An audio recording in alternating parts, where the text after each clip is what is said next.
ambaye hapa watu wa yani ndio Kinaanga Kiswahili.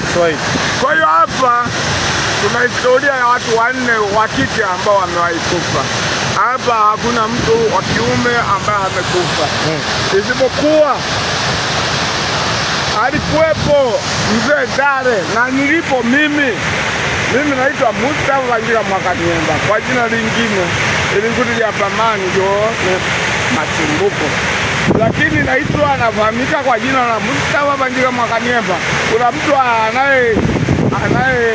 aliyetoka pale mwanaume mpaka chini. Kuanzia pale juu alidondoka mpaka chini hapa. Hapa mita zimepimwa. Ni mita ngapi hapa? Mita sipimigwe. Hapa ni mita 68. Mita 68 kutoka pale juu. Mita 68 kutoka juu mpaka chini. Wakana baba yangu. Sasa baba yangu akawa anaenda kuelekea wana kijiji wakote maiti. Mungu wangu, mzungu kimwambia anakuambia you know to speak it through my God. You know? You know to speak it through. Kimwambia